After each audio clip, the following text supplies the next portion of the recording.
इस टेबल में आप इस आइटम के बेसिस पे कस्टमर का नाम ला सकते हो?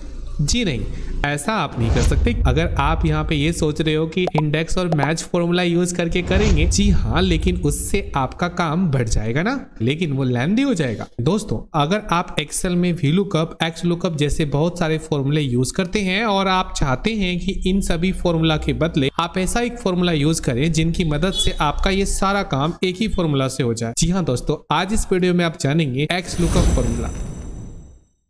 इस टेबल में आप देख रहे हैं कि कस्टमर का नेम और आइटम और सेल्स दी गई हैं और हमें यहाँ पे इस आइटम के बेसिस पे कस्टमर के नेम और उसके सेल कैलकुलेट करनी है। तो आप क्या यहाँ पे VLOOKUP लगाकर इस आइटम के बेसिस पे कस्टमर का नाम ला सकते हो? जी नहीं, ऐसा आप नहीं कर सकते, क्योंकि आपके पास आइटम नेम जो है इस टेबल के मिड में है और कस्टमर नेम उसके लेफ्ट में है। तो अब आप यहाँ पे क्या करोगे, या तो आप इस टेबल के डिजाइन को बदल दो। जो आइटम आईडी है, इस आइटम आईडी को यहाँ फर्स्ट कॉलम में दे दो या सेकंड कॉलम में, कस्टमर को आगे कर दो, तभी आप VLOOKUP का यूज कर पाओगे ना, क्योंकि VLOOKUP का काम लेफ्ट टू राइट होता है, ना कि राइट टू लेफ्ट। तो ऐसे में हमें प्रॉब्लम होगी। तो वहां पे आप क्या करोगे? जी हाँ, अगर आप यहाँ पे ये सोच रहे हो कि इंडेक्स और मैच फॉर्मूला यूज करके करेंगे, जी हाँ, लेकिन उससे आपका काम बढ़ जाएगा ना, लेकिन वो लेंथी हो जाएगा। इन सभी कस्टमर के नेम और उसके सेल फाइंड करने के लिए आपको बड़े कैलकुलेशन करने की जरूरत नहीं है। सिंपल आप यहाँ पे फॉर्मूला यूज करेंगे XLOOKUP। जी हाँ दोस्तों, XLOOKUP एक ऐसा फॉर्मूला है जिनकी मदद से आप लेफ्ट टू राइट या राइट टू लेफ्ट में रखे हुए रिकॉर्ड को किसी भी डेटा के बेस पे आसानी से ला सकते हो, सिर्फ 2 क्लिक में। कैसे? देखिए, मैं यहाँ पे XLOOKUP लिखा और यहाँ पे हमसे पूछ रहा है कि लुकअप वैल्यू बताओ। तो हमारे पास लुकअप वैल्यू आइटम आईडी है, तो आइटम आईडी का सिलेक्शन लेंगे एंड उसके बाद कॉमा। अब हमसे पूछा जा रहा है कि लुकअप एरे बताओ, तो हम इस टेबल में आएंगे। लुकअप एरे हमारे लिए आइटम आईडी का कॉलम होगा ना, तो हमने यहाँ पे टेबल के आइटम आईडी का कॉलम सिलेक्ट कर लिया, control shift down arrow, and उसके बाद हमें इसको फ्रीज करना है। अब उसको रोक के रखना है, क्यों? क्योंकि हमारा यहाँ पे अलग अलग आइटम है और सबके लिए एक ही फॉर्मूला से कैलकुलेट करनी है, तो हमारा सिलेक्शन तो नीचे ड्रैग करने पर चेंज हो जाएगा ना।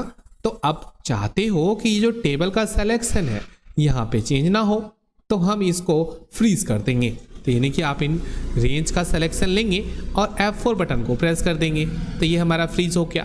एंड उसके बाद हमसे यहाँ पे पूछा जाता है रिटर्न एरे। रिटर्न एरे का मतलब हुआ टेबल में उस रिकॉर्ड का सिलेक्शन जो हमें लाना है। हमें लाना है कस्टमर नेम, तो हमें कस्टमर नेम का कॉलम सिलेक्ट करना पड़ेगा। तो मैंने पूरा कस्टमर का नेम सिलेक्ट कर लिया। मैं यहाँ पे इस रेंज को फ्रीज कर दूंगा। जैसा कि हमने जाना कि हम चाहते हैं कि सिलेक्शन चेंज ना हो, तो हमने F4 बटन को प्रेस कर देना है। बस इतना करने के बाद जैसे आप एंटर करोगे, आप देखेंगे कस्टमर के नेम आसानी से फाइंड हो गया और इन सभी आइटम के बेसिस पे हर कस्टमर का नाम फाइंड हो जाएगा।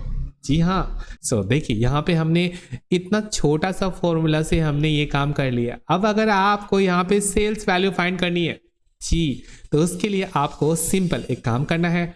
आप इसी फॉर्मूला को आगे ड्रैग कर दो और यहाँ पे जो हमने कस्टमर का नेम सिलेक्शन लिया है, इसको हम यहाँ पे आइटम का नेम सिलेक्ट कर लेंगे एंड उसके बाद जो लास्ट में हमारा कस्टमर का नेम सिलेक्ट था, इसको हटाकर हम सेल का सिलेक्शन ले लेंगे। जी हाँ, एंड F4 बटन से फ्रीज कर देंगे ताकि हमारा रिकॉर्ड रुका हुआ रहे एंड उसके बाद एंटर कर देंगे।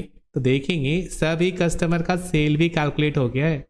और इसको अगर आप समझ नहीं पाए तो मैं आपको दोबारा से बता देता हूँ। यहाँ पे लिखेंगे XLOOKUP एंड लुकअप वैल्यू हमारे लिए आ जाएगा आइटम नेम एंड कॉमा देकर लुकअप एरे सिलेक्ट करना होगा।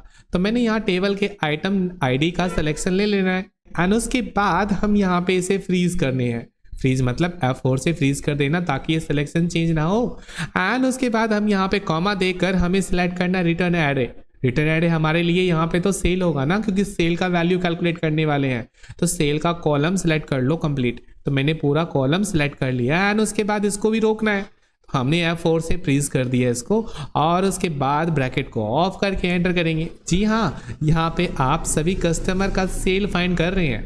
तो XLOOKUP बहुत इजीली किसी भी रिकॉर्ड को आसानी से फाइंड कर सकता है, चाहे वो लेफ्ट में हो या फिर राइट में हो। डेटा कैलकुलेशन बहुत इजी है। सो दोस्तों आज आपने जाना कि एक्स लुकअप का यूज करते कैसे हैं, कैसे x lookup, V lookup, H lookup, index, match formula से भी बेस्ट है। सो दोस्तों आज की इस वीडियो में इतना ही। दोस्तों हमारे वीडियो पसंद आए तो प्लीज़ लाइक करिए और भी लोगों तक शेयर करिए। नए वीडियोस की जानकारी के लिए हमारे YouTube चैनल को जरूर सब्सक्राइब करिए। धन्यवाद।